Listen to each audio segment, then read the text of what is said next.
Hey everybody, it's Savage Lions News coming in this time with probably the biggest Savage I have ever seen play Flesh and Blood. This guy is a monster to watch in person, monster to watch on stream. He's degenerate and he is a lot of fun and actually a very, very nice human being. So this is Alan, everybody. Give him a round of applause. Yeah, you could see Alan on the AGE stream, Arcane Games and Events, crushing it on Levia. You could see him on the Pro Tour Day 1 stream. I believe it was a Lexi you put into the ground on Levia as well. This guy's rolling dice on turns, throwing pummels, playing with titanium baubles, and keeping track of health with crayons. He's a legend. So yeah, Alan, on that note of being a legend, you want to blast out your social medias real quick, where you want people to kind of check in and follow your progress as you play. Yeah, my Twitter is Joe Biden West Kanye Femboy Burger. I search it up, I'm gonna pop up. That's pretty much my only social media handle. Okay. So go follow him on Twitter. He has a lot of interesting insights, a lot of cool ideas that I've seen since I've been following him. But we met, so I watched you play on stream, I think is originally how it happened. I saw your AGE game. I reached out because I was like, I have to find this guy, right? I think I posted on Twitter or something, and I was like, where is this human being? Where can I find this person? And we ended up connecting.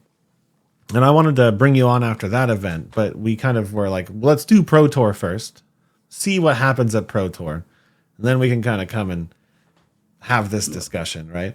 So we actually met up at Pro Tour. We even hung out quite a bit, right? Between games, you came over and drafted, had a lot of fun, right? So overall, what was your experience like at Pro Tour? Was this your first Pro Tour? This is my first ever Pro Tour. Cool. Like for any card game, even. Also my first time in the East Coast, which was crazy. Yeah. How'd you qualify for the event? I qualified in ProQuest season with Icelander. Mm-hmm. I was actually an Icelander main before I joined the Brutes. Okay. And it was during that ProQuest season I got really tired of playing Icelander because that was my first. I won on Icelander on my first ever ProQuest on that season. Okay. And then I had 5 more, so I'm like, you know what? I'm gonna have some fun. I brewed a Rhinar list, which eventually turned into my Levia list, which was the exact same idea. It was almost the exact same deck. It was running 8 pummels, E-strikes, just a bunch of solid on-rate cards. Yeah. And then I won another ProQuest with that list. And I was like, yep, I'm a Rhinar main now. And it was actually immediately after I started experimenting, like, why don't I put this list in a Levia? So I started looking at the shadow cards because I had no idea what they were. Yeah. And then I saw cards like Endless Maw. It's like a 3 for 9. I'm like, oh my god, this is like another Swing Big. Yeah. This is amazing. And then I get more 6 blues. I'm like, wow, I have to switch over. Yeah. The only thing I lost was Rhinar's Intimidate ability on my Blood Rush Bellow turns, which was not that much, really. So ever since I've been playing on Levia. That's crazy. So you went from winning a Icelander Pro Quest to winning a Rhinar Pro Quest to jumping onto the Shadow train, playing Endless Maws in your list just because it's another big fat attack that you can throw out randomly. That's crazy. So you qualified multiple times for the Pro Tour. Wow. Awesome. That's great. And then you ended up sticking with Levia all the way through to the first day of Pro Tour. What was your first round of CC games like? So my first round, I sit down and my opponent doesn't show up. And I'm waiting there for 10 minutes. And he's like a really good player too. So I'm like, oh, please don't show up. I don't want to play you. He didn't show up. Because they did something weird at the Pro Tour where in the past, if you showed up to the reception, you had to show up to the reception for you to play in the Pro Tour or else you get dropped. Yeah. They didn't do that. So a lot of players were in the Pro Tour and they were nowhere near Baltimore. So that's what happened to my opponent. Oh, interesting. Yeah. Okay. Yeah. So you got to buy first round. No, I Yeah, mean, that's not a bad way to start the we event. take those. We'll take that. We take Yeah. those. What was your second, third, and fourth round? So my second round was a Bravo. This is my first actual game of the Pro Tour. I went over pretty smoothly. I finished the game with 2 back-to-back Blood Rush Bellows. Okay. Pretty cool. Standard. Third, yeah, third round was Alexi. Now I was kind of like, oh crap, this is like a really bad matchup. Yeah. Um, yeah, I don't think I should have won that game, but I guess I got it. The Blood Rushes got me there. Yeah. I had a double Blood Rush Bellow turn on my third round, so that's what got me there. You force a And then coin flip my with that deck, right? Just gotta force yeah, it. Yeah. and then fourth round that was my game on stream. If you watched it, you know how it went. I got it.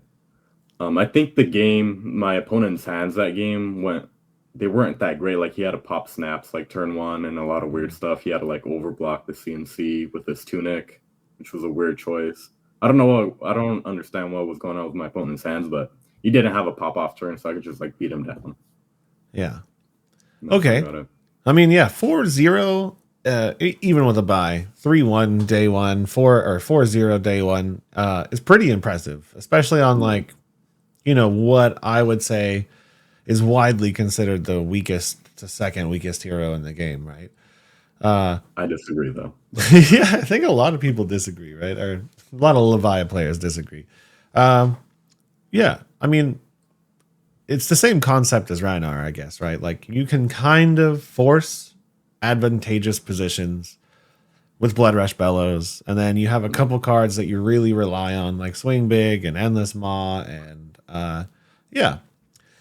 But how was the rest of the tournament for you? Because it was a three day event. I know you ended up going into the calling.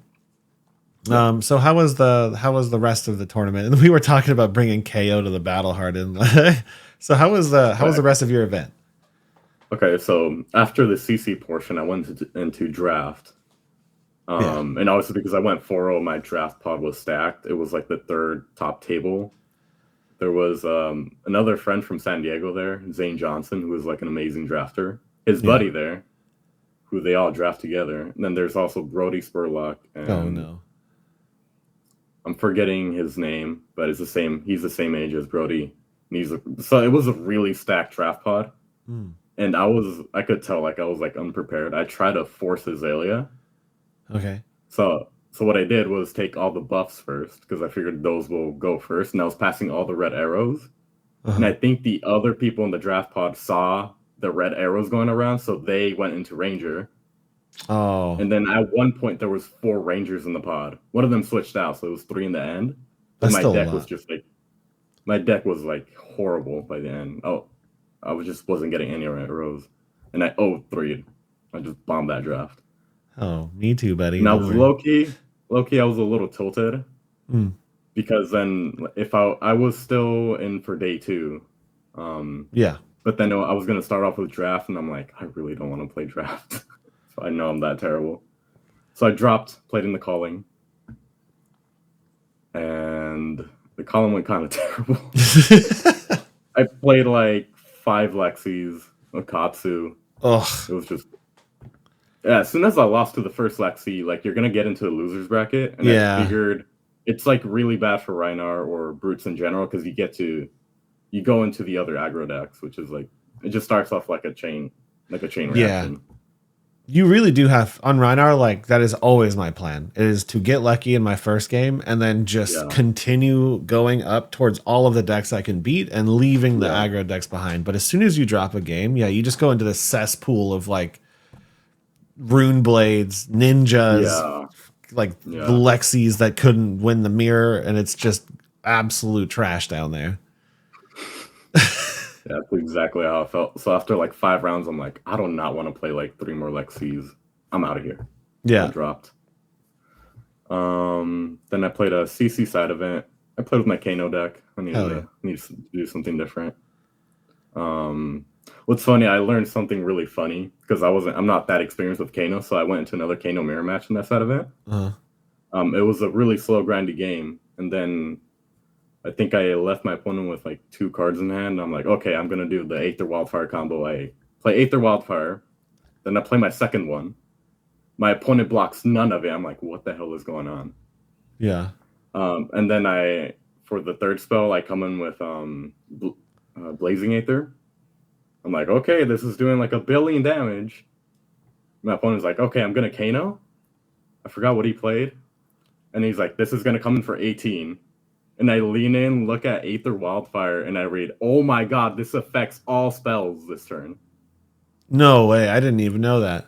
Yeah, I had no idea. And he just like killed me with my own Aether Wildfire. Really? I'm gonna pull that card that's up. how it worked. I had no idea. I had no idea either. Yeah. Huh. Well, that's like one of the craziest things I learned. Yeah, you played a Kano main who just knew it, who wanted to watch you kill yourself. That's funny.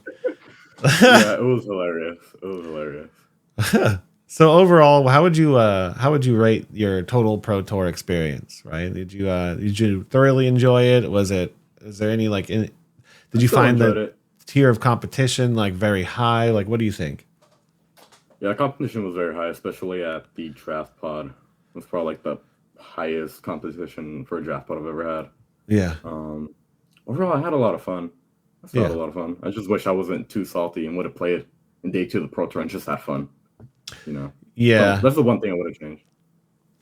Yeah. I went full tilt day 2 though, so I'm not sure.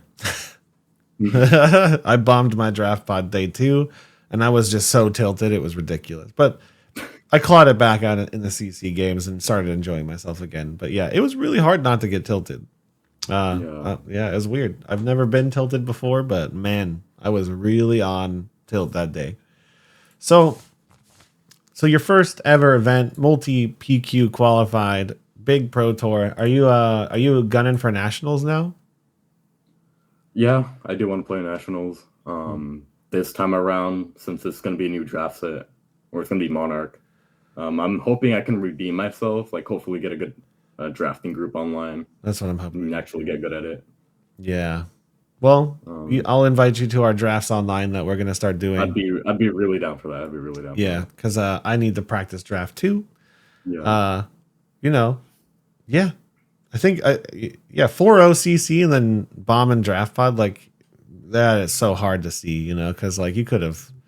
Same thing with me, right? Like I bomb my draft pod, but crush CC. It's like, okay, let's practice our skills. Let's get fundamentals down. And there's a brute playable in Monarch. So that's a helpful thing. Yeah, I'm excited because there's Levia. There's also Bolton. I used to be a Bolton main a while ago. Oh, wow. So I'm excited to draft those 2 heroes. Okay. So how long have you been in playing the game of Flesh and Blood? Almost 2 years ago. Okay. I think, about 2 years. Ever since the Monarch Blitz decks came out. I bought all 4, but I picked Bolton as my main one. I've been playing for 2 years. Started with Monarch, Tails. Just been playing all the way through. Oh, that's awesome. Cool. Yeah.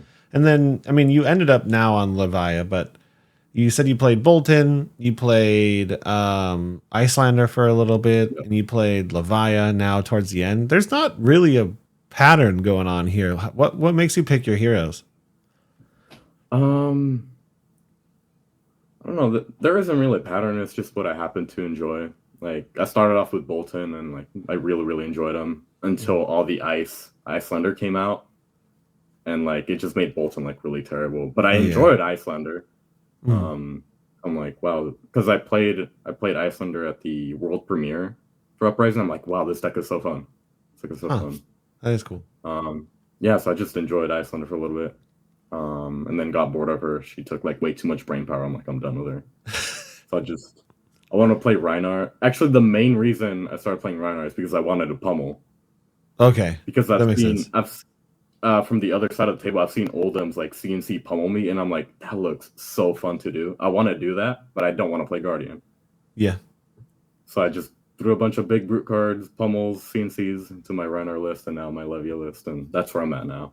Yeah. It makes sense. Reinhardt, Levia, probably the second best pummel class in the game right now, I would guess.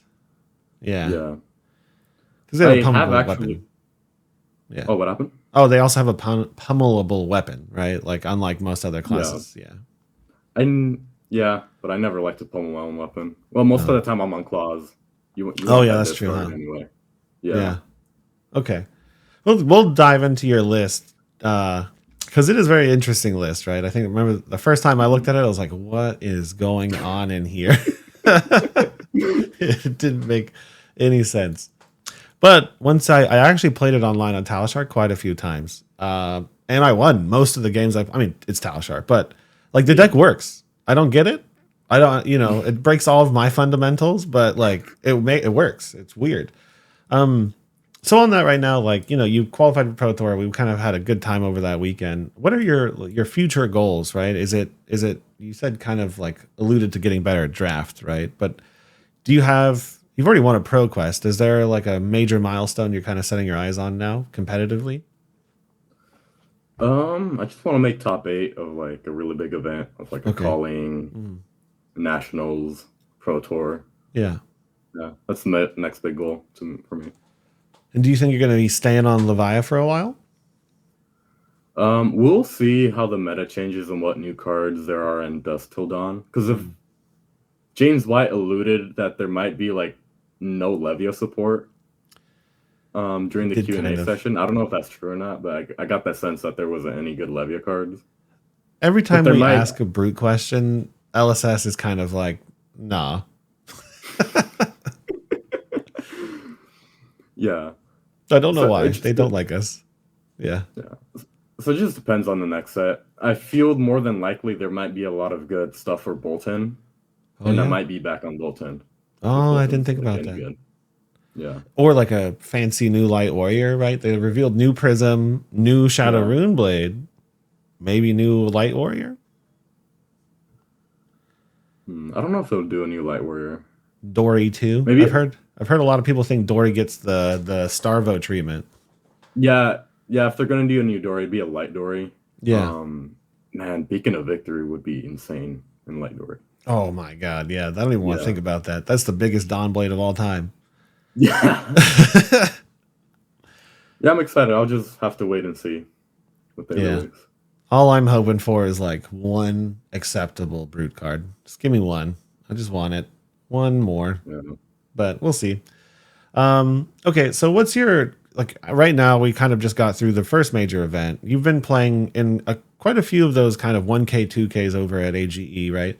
What's your opinion on like the state of the meta right now, the state of competitive flesh and blood? How do you like view it as is it healthy right now? Is it a little unbalanced? What do you think? I think it's still good, even though Lexi and Oldham are like really good. Um, at least maybe compared to like when Prism and Starvo and Chain were around. Yeah. Um, I think it's healthy. Lexi might need maybe she's a little too good. Maybe Oldham might need another hit, but other than that, I think it's really good. Yeah. I wouldn't mind personally if they just let all the TOA characters LL. Like get every Tales of Aria character out of the game, I right? agree. Each one of them That has would be something stupid. I think Tales of Aria and Everfest were a little bit overtuned compared to what we've seen a lot recently. in my opinion, I think it was the era of Monarch, Tails. I think it was Monarch and Tails. Like they had like the balancing like way off, in my Yeah, I opinion. agree. And Yeah. it was after that they actually like got their shit together. Yeah, because a lot of the new heroes, like even Fi wasn't so bad. He was fast, but in that same set is Yeah. like Dromai, who's good, but I would say Dromai's fairly fun to play against and balanced. Fi was pretty okay. The new assassins are pretty like acceptable. They're not really broken. It's just those old characters. It's like Yeah. Revel in Runeblood, Tales of Aria characters, ice cards. They're all a little heavy hitting. Briar, Rosetta Thorn, right? They're also close. Briar's like one PQ season away, one RTN season away. Oldham's almost there. I don't know. Briar's almost there on paper, but I feel like it's gonna take her like a long while for her to LO. Yeah, it's crazy, huh? One of the Yeah, strongest she's getting way heroes farther. in the game is so overshadowed by a couple other ones. It's wild. Yeah. But we'll see. I guess. I mean, a handful of RTNs in small areas could knock Briar out. Probably. We'll see. Yep, got Okay, there one cool. time. So you wanna jump into the list right now and go over your choices, talk about, yeah, let's do it. Let's dive into Yeah, the yeah, I'm list. done for that. Okay, so we have the list right in front of us. You want to start us off with equipment? I guess it looks pretty standard from what brute. There's one thing I do have a question on, but let's go through the equipment. So the equipment for a Reinar list, this looks like perfectly standard. Yeah. For a Levia list, the only thing that seems really different is the lack of a husk. I'll explain Okay. that later once I get to like the sideboard equipment, but Okay. for the most part, this is a standard equipment that I like to run. Tunic is obviously such a powerful card; it generates a resource every turn. It Yep. would be banned if it wasn't legendary. Yep. Yeah. So It that's the is. equipment. It does genericize a lot of the heroes, but I mean, Yeah. a lot of heroes also don't have. I mean, Levi is a little different, but a lot of heroes don't have a good chess piece. It's kind of weird. So Yeah. I mean, even the heroes that have decent chess pieces, they still use Tunic. that's true. Um, Oldhim uses it. I, yeah. I Yeah, mean, one of my hot takes is that Tunic maybe like in the far future might get banned. I could see it. Maybe if Living Legend becomes like a real format, I could see that Yeah, because it's if kind of they. limiting the design space of chess pieces unless they power creep it. But we'll see Yeah, it's what they true. do. And power creep in Tunic is kind of a scary thought. Yeah. Yeah, I mean, I guess they Um, they they kind of power creeped Arcanite Skullcap, so I guess it's possible. But Arcanite Skullcap is distinctly different than Crown of Providence. So okay, or I mean by power creep, I mean like per class. I don't think they'll ever do a generic power creep. That would be ridiculous. yeah, yeah. And the chess piece is a weird one because it's always a legendary, right? No, okay. Warrior No, that's has common chess courage, pieces. right? Uh, Yeah, there's Majestics. okay.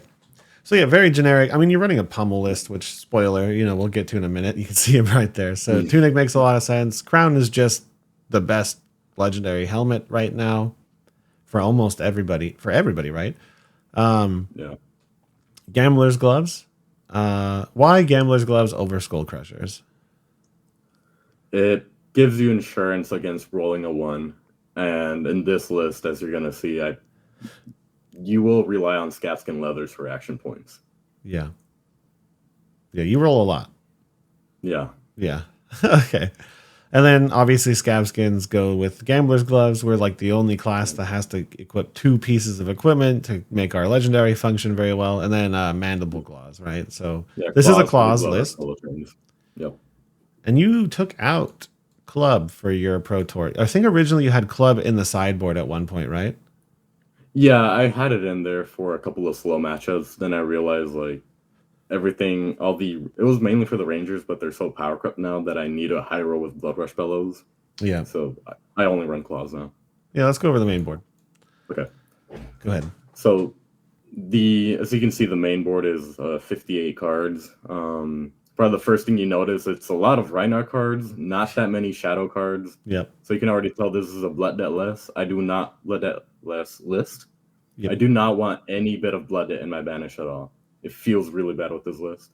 So you can see like Command and Conquers, Pack Hunts, Smash Instincts, Smash with Big Trees, all the good on-rate brute cards. And you'll see 8 pummels. So this deck is really trying to pummel. I just think pummel is like a really fun card. It helps you utilize a 4-card hand without needing additional action points, and you just play a big attack, pummel it, and you've used your entire hand. That makes sense. It also synergizes amazingly with Command and Conquer, especially in the Ranger meta. Oh yeah.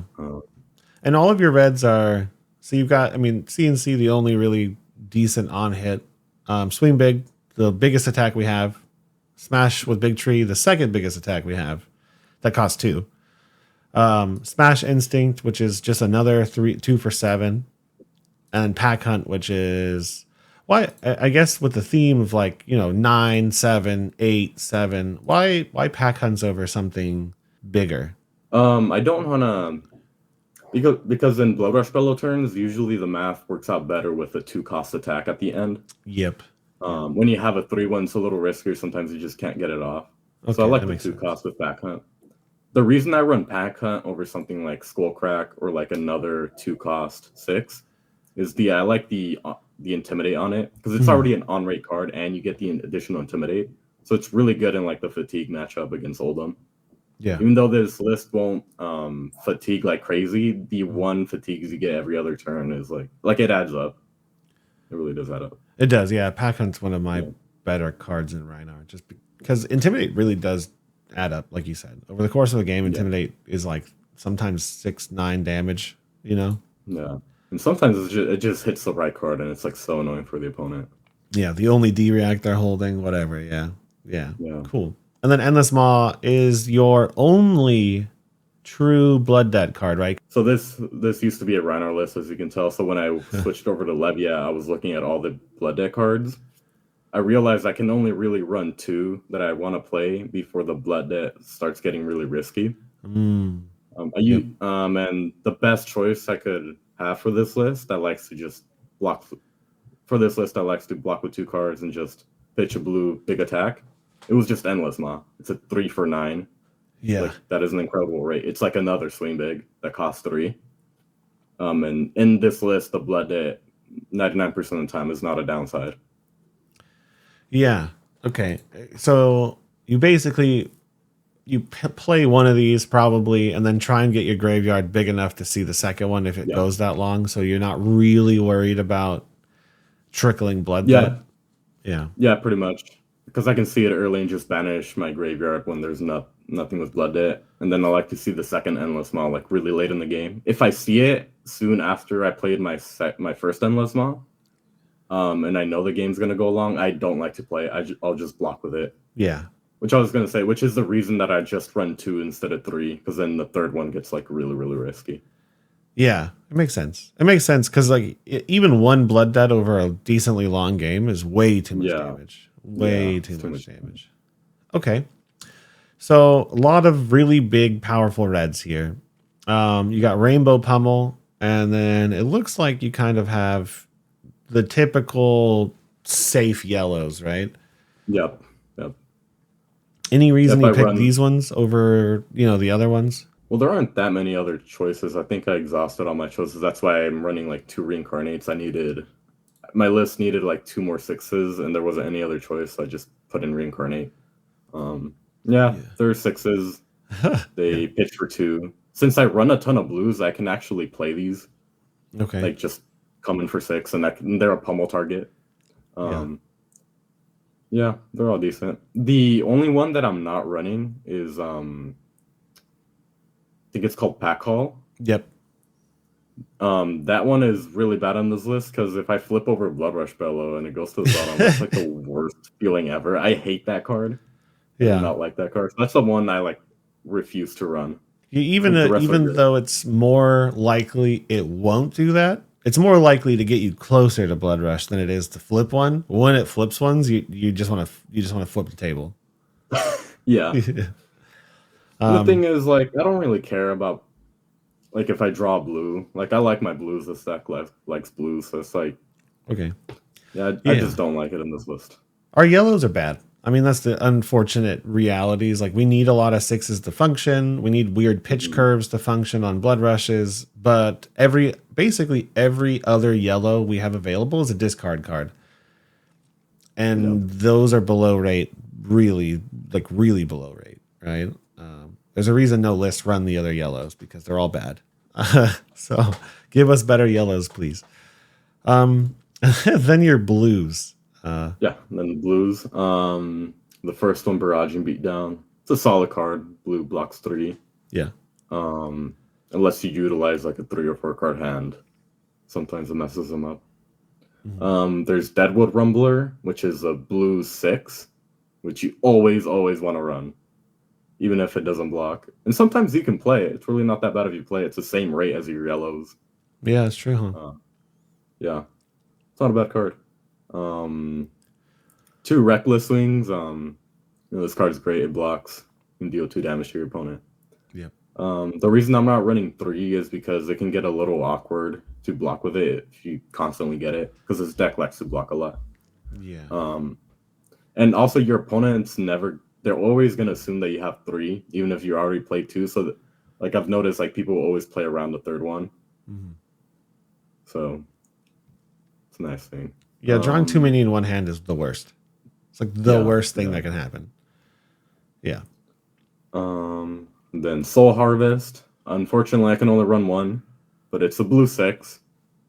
I can only think of one time in like the couple months that I play Levia that I actually played this card. Yeah. Playing this card is like terrible in this list, but Yeah. it blocks 3. It's a blue 6. We take those. Yeah. I couldn't even tell you what the text does off the top of my head. Yeah. Okay. This round's on me.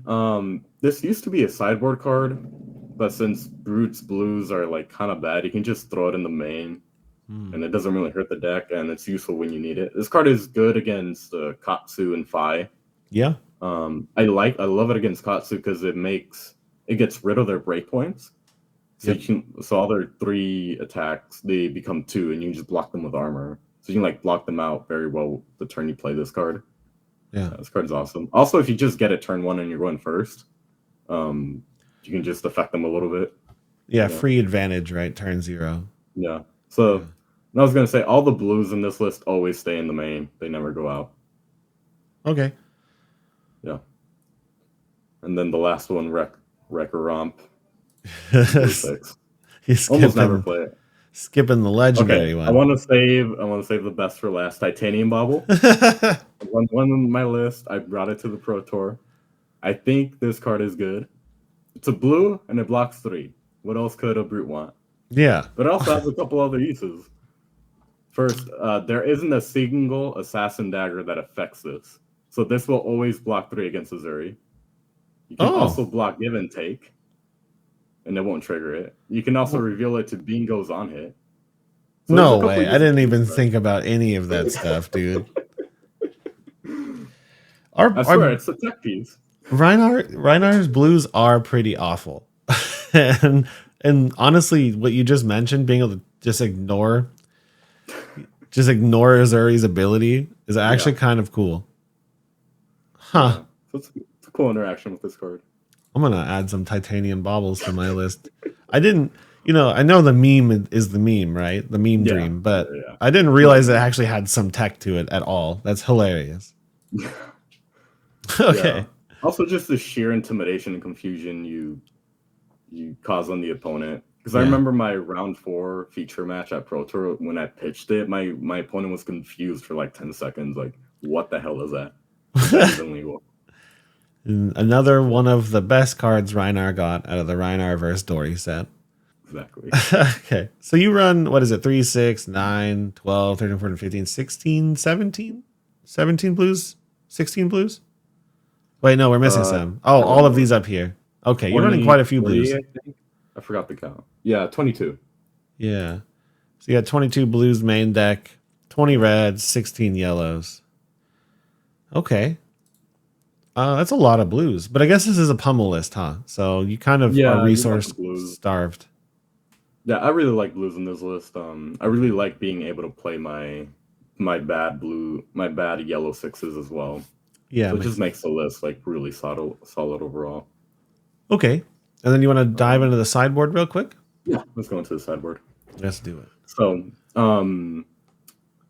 most of the time, I usually just side in 2 E-Strikes. I used to have the 2 E-Strikes in the main. It's just a rock solid card. It comes in for 7 on a 2-card hand. That's exactly what this list wants to do. You can give it go again. If you roll a 6 off of Scabs, I usually like to play it and draw a card and just keep on going. Yep. A funny thing I'll do with this card if I have Gamblers up is, even though I can play my full hand out by just giving this go again, I'll roll Scabs just so I can get 2 action points, and I can give this +2 instead. Yeah. It's like 2 free damage. Yeah, it's 2 free damage at the cost of losing your turn. Well, it's 1 in 36 chance, so. Well, that's fair. That's fair. Yeah. Okay. That's the thing I'll do commonly. Yeah, this card's rock solid. I like it. Yeah, I've been rolling. I added it to my Reinar list literally a couple days before Pro Tour, and rolling to get to draw a card like 0 for 5 is crazy. Yeah. Humble. This card is good in specific matchups. Usually I'll try to side out my CNCs for it. I like it into Briar because usually that's a pretty problematic matchup. Yeah. I like to run this. I haven't done much testing to see whether this is correct or not, but because Briar and like some other aggro decks, they run Crown of Providence, my CNC Pummel isn't really gonna line up. Like, it's not gonna work the first time because they can just crown their arsenal away. Yeah.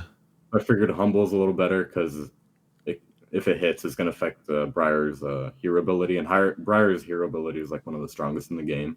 Yep. Like the embodiments and lightning tokens are like pretty broken. Yeah. I don't know how good it is in practice. Maybe CNC is still better in that matchup. But yeah. I would run also, both. I don't like running both because then there's too many. It makes my blood rushes really bad, which That's is what I need to win the game. But yeah, it's also amazing against Doranthia. Oh yeah, like, this is a must block for Doranthia. It's pretty good into Azuri too. Like just no combat trick. Yeah, cool. Yeah. One Oasis. So I had a flex slot. I had like a free slot in my sideboard like 2 or 3 days before the Pro Tour. I didn't know what to add. I don't know what else to tech against. And then I forgot to mention this, but one buddy said put an Oasis against Kano. Yeah. I'm like, oh. And I figured some Kanos, because people weren't talking about Kano at the Pro Tour that much. So I figured because of that, some people are going to bring Kano for that reason. Yep. And so I'm like, I'm going to throw an Oasis Respite just in case I run into a Kano. So yeah. It's also good against Azalea. Yeah, it's pretty okay into Azalea. It's safety in that against Kano. It's okay into Bravo. Yeah. 2 sync belows. 2 syncs. I have, instead of running 3 syncs, I have 2 syncs because I have like 2 free slots in my main, so that's why I run 2 syncs. I don't want to like running 3 because then I have to start cutting like 6 power attacks. I don't want to do that. Okay. So I figured 2 is a good number in my list. Okay. And I like to bring these against Bravo. I like him against Lexi because Lexi has a ton of breakpoints. Yep. And you just block like an endless arrow. Azalea, of course. Like into Azalea and Doranthia. Yeah, I mean, it makes sense to me. It's a solid card. Yeah, Sync Blow is just good. And it helps you dig for Blood Rush, right? Yeah, of course. 2 Arc Smashes. So this, I almost never run into a dash, but this is specifically for dash. Because if I have 2 in my list, I have like a amazing win rate against dash. Like if they try to, because usually what I try to do against dash is I want to fatigue them if they're going aggressive against me. And you can do that really easy with this list because you have a ton of cards that block. Yep. Their backup plan would be setting up the pistol and game plan, and Arc Smash just like throws it away literally. Invalidates it, yeah. Yeah, completely. Plus, it's one of the most fun cards to play. Yeah. I love flicking my opponent's stuff off the table, you know? I don't do that, but yeah, I run 2. I also, into dash, this is probably like overkill, but I also like to put in a remembrance. I do the same thing. The Arc Smash's back end. Yep. I only run 1 Arc Smash, but I run Remembrance just in case. In case I need to break them again, you know? Yeah. Because sometimes the dash will actually have their own remembrance and shuffle their items back in. So they're going for like that crazy late game play. Yeah. And speaking of remembrance, I like to run this card into Oldham and Dromai. Because those matches can go pretty long. You probably need more than 3 Blood Rush Bellows if they're going for like the fatigue game plan. Yep, agreed. Makes total sense. Solid card. Yeah, it's super good. Blood rushing 6 times is a lot of fun. Yeah. 1 copy of that all you got. So once again, I had a couple of flex slots, so I just threw this in. This is good against Phi, pretty much. I love this card. I cut it, and I actually really was afraid when I cut it. It's so strong. I've cut it for my list now, but it's just good against Phi. You block their Phoenix Flame. Yeah, it's good into Katsu. It's good into Phi. It's good into Viscerai most of the time. Yeah. Okay. And then the final 4 pieces of equipment. So I want to talk about Heart and Cross Trap. Yeah, this card's cracked. So I run this card into the aggro matchups where I'm not going to get much value from Tunic. Yep. It's just it's banned in Blitz for a reason because you can pop it for 2 resources. Like that is great. That is like even more amazing in this list. So you can just pop it and play like the 1 card off your hand. Yeah. Cost 2. Like you can just pop this, play something big. or in a aggro matchup where like you really need Blood Rush Bellows, but sometimes you just draw reds or like they weren't set up. You don't have time to set it up correctly. This Yep. can just say you can get a full Blood Rush Bellow. For free, yeah. It's just a rock solid card. My other option in place of Heart and Cross Drop, which I was testing for a while, was Husk. And I know a lot of people were like are going to be asking about Husk. Yeah. And I want to talk about Husk. So the reason I don't like Husk in this list, especially in like longer matchups, is the blood debt is like really, really going to add up because I don't have a way to turn it off. Like I'm going to take more damage from blood debt than that the Husk will save me. So my idea is I just run Tunic for most matchups and I have Husk for the aggro matchups. Same matchups I like to bring in Heart and Cross Trap. But even in those matchups, I didn't like the Husk because even though you can block like a nasty on hit, even though the matchup is like going to be shorter than like an Oldham, that blood debt still adds up. Like you're going to take 1, 2, or 3. And on top of that, it doesn't really help you win the game. No. Like it just delays the inevitable, I feel. So I just never really liked Husk. And I think it makes a lot of sense because this is worth so much value, right? Blood Rush, like you said, this like Husk might save you 3 health because you bled 3 damage after you did it, or it might save you 2 health, whatever. Heart and Cross Trap can literally just give you 10 damage. Yeah, because your win condition in aggro matchup is Blood Rushes, and this helps you Blood Rush. So I like Heart and Cross Trap way more than Husk. So that's why I don't have Husk in this list at all. It makes total sense to me. Like it's a very similar game plan to where, with the Rhinar list, right? Like it's very similar, and this is in my sideboard for a reason because it's cracked. Yeah. Okay. The No Run Gloves and Scorehorn are obviously for the Kano and Icelander matchups. Yeah. Pretty typical. Vambrace of Determination. This card is pretty awesome. It's specifically only for Oldham. Okay. And it might seem really risky to give up gamblers in that matchup. Yeah. Which is a bit scary. It makes it so you just don't really want to roll. Sometimes you still have to do it and just hope you don't get a 1, but you only want to do that like once or twice the entire game if you have to. But Vambrace of Determination, in this list, I find because I have a ton of blues and a ton of like 2-cost attacks, I always have 1 floating. And I can just like dump that 1 resource into this for like essentially 1 more damage to nullify their Crown Seeds. That damage over the course of the game will like actually add up. Will like really add up.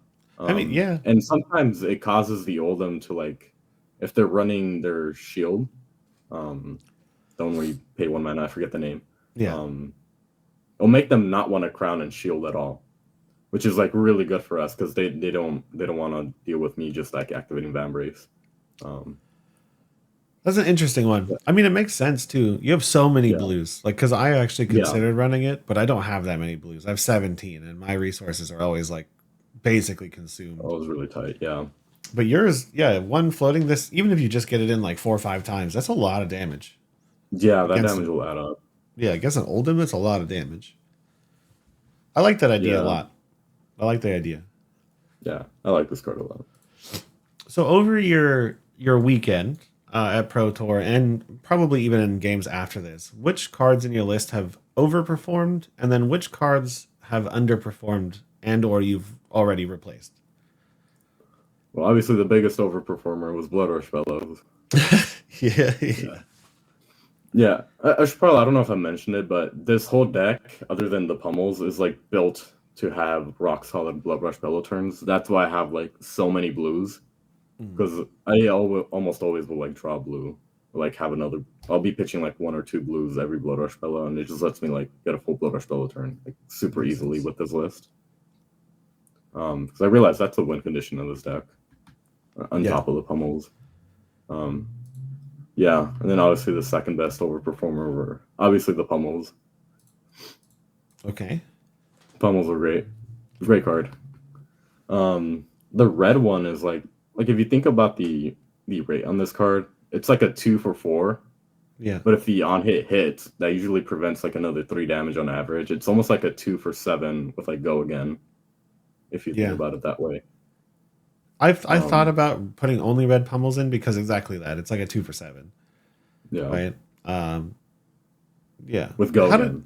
How did you feel Pummels performed into Ranger. Like I know CNC Pummel's dangerous for them, right? But Yeah. I was feeling they had so much card advantage that Pummel really wasn't doing anything. It just felt like they were like, just yeah, cool. I'll take 7, or I'll take 4. Here's my worst card. I still have 5 cards. I still doing 21 damage. You know.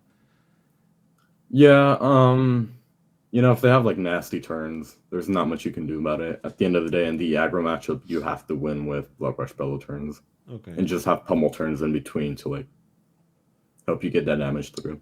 Just slow down their tempo a little Yeah, bit. Okay. But yeah. It's not you always think it about performs?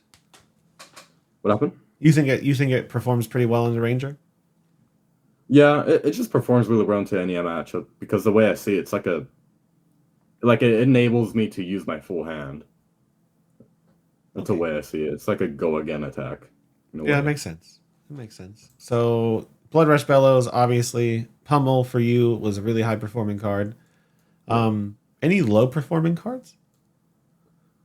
Mm, I think I liked everything in the main. Maybe in the side, I actually have some changes. Okay, I've realized I haven't really liked Humble that much.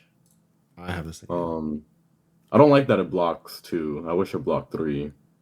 I've realized even though the on hit is good against Briar, sometimes they don't care that much. Like they'll just lose their embodiment. Like maybe I just run CNC anyways. Yeah, I I think I've like cut it down to 2 in my list. I've cut that all you got because it's just like I only like it into 5. makes sense. Yeah, so I'll just cut it.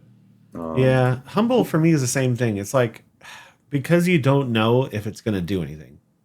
yeah, Like Lexi might just have a buff in her arsenal, then it's bricked. Briar might already have natural go again cards in her hand, so she doesn't care. yeah, And sometimes it's like it's hard to take that risk because you can't really block with it. And sometimes you yeah. just eat damage to play this card, hoping it does something, and then it doesn't do anything. hmm And also Yeah, specifically in my list, for me to set it in, I'd have to usually like take out Command and Conquer, and that like it's when a is big this card trade better off. than Command and Conquer? Yeah, Command Conquer blocks 3 and is you know if it's going to be good or not Rock because solid. do they have an Yeah, arsenal? You know. Yeah. yeah, Okay, that makes yeah. sense. Yeah, I think we're reaching similar conclusions, right? Humble is like meh, but I kept it in just because I was looking for any opportunity to high roll Lexi. Like, don't care if it's got a 50% success chance, I'll take it, right? Like, just hmm give me any percentage points, and then that all you got. Yeah, it's not ninja season It's right a little now, so niche, but yeah. yeah, pretty much just those 2 cards are the only things I've changed. Um, One thing I've been experimenting with and I haven't actually been able to play with them was running 3 Scar for Scars in the side. Oh, interesting. Okay. Yeah, I saw them in Man Sense list on his actual like Blood Dead list. Yeah. And they seem pretty good because I looked at my stats for Talishar and I realized when this deck is going first, I have like a 40% win rate. And when I'm going second, I have a 60% win rate. Yeah. Because when you're going first, you don't have the tempo, and this deck can't get any value like going first other than arsenaling. Okay. Um, so I was thinking in an aggro matchup where I don't have the tempo I'm going to be behind, I realized Scar for Scar might be pretty decent. It's like Yeah. throwing in 2 or 3. 0 for 4 I haven't Gogan's tested good. it though. I haven't tested it though, so I don't know if it works well. Yeah. 0 That's for one 4 thing I want to try. Gogan's good. There's a reason a lot Yeah. of lists run it, right? It's a very good card. It would make sense too. Yeah. Oh, I was gonna say the main reason I haven't been able to test it, even though I've had it in my list for like a week now, is because so many players, especially newer players or less experienced players, think going first is the play, like in an aggro matchup. Um, which is probably one reason I have like a high win rate with this deck is because you're supposed to go second against this deck. Yeah. That this deck always wants to go second. Yeah, even my Rhinar list, I'm normally pretty comfortable going first or second because like there's a chance I high roll. But I noticed Yeah, on Talishar 2, my win rate going second was way higher than going first. yeah, yeah. I think a lot of people in general just don't realize that you should probably go second no matter the deck, unless there's like a specific situation. Like if you're going like pure fatigue, I think you go first so you can get the opponent to block. Yeah, take some cards But the out. majority of the time for almost any hero, you want to go second. Yeah, I think that's very much true. There's only a handful of heroes where it's like Bravo, and if you're really trying to, like you said, fatigue somebody, you want to go first. Yeah. Maybe Dash too. You don't really want to let Dash go first because they just vomit out an item with a 50, Well, I feel 60% even chance. Dash would want to go second because a lot of people will. This is just in general. A lot of people will say, "Well, decks that want to set up want to go first because they can like lay their items down or whatever." Mm. But my counter argument to that is you can just do that on your second turn and attack. Yeah, it's You true. know what I mean? Yeah, Um, yeah, very true. Okay. I mean, yeah, this is a really cool list. You guys at home should give this a try. It's a lot of fun to play. And it's weirdly synergistic, right? I don't understand it, but the ratios feel right, the attacks feel right, the pummels feel really good in this list, and then even like the quantities of blood dead cards, right? Everything kind of felt pretty good. Um, yeah. So thank you so much, man, for coming on. It was so much fun hanging out with you. I hope that at the next big event we can hang out again because that was super fun. Definitely get some drafts in because we need the practice. yeah, I think a lot of brute players probably need practice with drafting. Yeah, we're just oonga boonga Yeah, card layers. You know what I mean? So yeah, some draft practice will be coming. I'll send you invites to the online drafts, and then hopefully I see you at the next big event. yeah, Are you going to be yeah. at the AGE this weekend? Oh yeah, absolutely. I will be there. I'll be on Did you stream. see I'll be that playing. I Yeah. sponsored a bounty? Are you going to go for it? Oh, I saw that. I saw that. That was one of the reasons I was actually thinking about playing Kano. I'm like, Oh, ooh, I'm gonna get sick. my high damage, take the wild person. But no, I think I gave up on Kano for now. Okay, okay. Oh, and before we Yeah. go, you showed me something at Pro Tour, like a website that you developed. Yeah. Yeah, you wanna give some insights as to what it is, and I'll lay it over the screen. Yeah. So I've been working on this website. I mainly worked on it for my own portfolio project and to learn web development, but it's called ihaveaphidia.net. This is a cataloging website that lets you search for any VODs of like for flesh and blood matches from like the Pro Tour or the callings or anything that was recorded live. You can search matches by like hero matchup or by player names or like by event, and it just as soon as you click on the match, it just takes you to like the YouTube or Twitch link on the exact timestamp where the match starts. It's really cool. You showed it to me. It looks Yeah, really good. It looks really yeah, good, especially for your first project. And I think it's a really good idea, right? You can basically just look for your hero and see all of these professionals and all these events playing your hero, and you get cool yeah. inspiration. It's really cool. I'll put that in the link below, along with his list and all of his social media and all of that in the description below. But yeah, thanks so much, man. It was a pleasure Yeah. hanging out with you. You're an awesome human being. I can't wait to play against you and watch you write my health totals in crayons again. Yeah, I wanted to say thanks for bringing me on here, and it's cool hanging out with you too at the Pro Tour. I appreciate you giving me a little bit of draft practice. Definitely needed that, even if it blew up in my face the next day. Yeah, it didn't help either of us, but it was Yeah, worth it. It was fun. It was a good yeah, time. All right, man. Well, I'll see you around. I hope you win the bounty at the AGE this weekend. I'll Good try. luck. Thanks, everybody. See you, man.